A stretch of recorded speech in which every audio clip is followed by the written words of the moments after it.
बात करने वाले ग्लिच इन ब्रह्मांड। जो हमारे ग्लिच मतलब होता है कि असंतुलन, ब्रह्मांडीय असंतुलन, ग्लिच इन ब्रह्मांड। तो हम इसके बारे में बात करने वाले हैं। क्या ब्रह्मांड, परमब्रह्मांड या बेहद के अनंत स्तरों में ग्लिच होता है, मतलब असंतुलन होता है? हाँ होता है, तब तो विनाश होता है। ठीक है, ऐसा क्यों होता है? लोगों की नेगेटिव सोच से।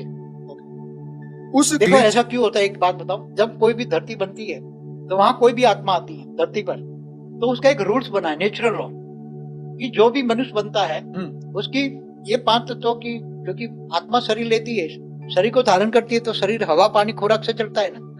तो ये 5 तत्वों की शुद्धता को मेंटेन करने के लिए यहाँ लॉ बना है, नेचुरल लॉ, पहले से ही, पहले परात से, कि जो भी आत्मा मनुष्य बनता है उसका तन मन धन से ये 5 तत्वों को शुद्धिकरण के लिए यूज करता है। इसलिए पहले शास्त्रों में लिखा है इनकम का 10% जो मंदिरों में दो।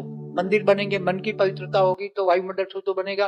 जो 5 तत्व शुद्ध रहेंगे तो सत्व प्रधान रहेगा, सतयुग रहेगा। नहीं तो फिर लोग आएंगे, माया में फंस जाएंगे, खाए पिया मौज किया, तो फिर 5 तत्वों को शुद्ध नहीं किया तो फिर तो उसका विनाश करना पड़ेगा।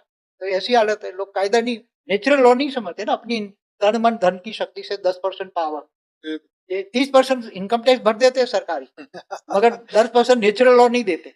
हाँ, सही बात है। नहीं तो ऐसे कलयुग बनेगा ही नहीं, वायुमंडल शुद्ध आज ये रहेगा। बात सच है कि अगर आज भारत भूमि में देखें तो कम से कम करोड़ों मंदिर है। अगर ये ना होते तो हम ये भी भूल जाते कि भगवान जैसी कोई चीज है। हाँ तो हाँ, नास्तिक बन लोगों ने जाते, अपना सब कुछ दान करके जो है चाइना मंदिर रशिया बनाए, जैसे नास्तिक बन जाते, नास्तिक बन जाते। ये सच है। विधर्मी बन जाते। तो ये ग्लिच बनने का कारण यही है, असंतुलन इसीलिए बना कि संतुलन खराब कर दिया उन आत्माओं ने जो इच्छा कामना वासनाओं में फंस गई।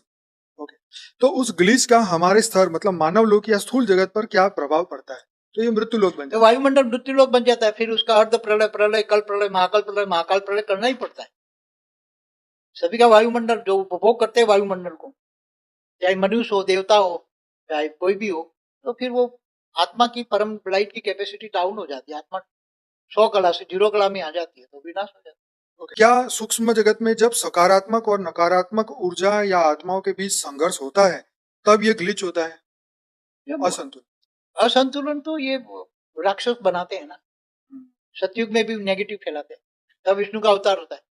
या फिर जब कोई नकारात्मक आत्मा जबरदस्ती किसी सकारात्मक आत्मा के ब्रह्मांड के गोले में प्रवेश करने की कोशिश करता है तब ग्लिच होता असुर जब है। असुर सतयुग में जब भी यहाँ आ ब्रह्मांड जाते हैं तो हाँ, सतो प्रधान वायुमंडल को तमो प्रधान बनाने की कोशिश करते हैं, तो परमात्मा विष्णु, भगवान विष्णु का अवतार क्यों होता है?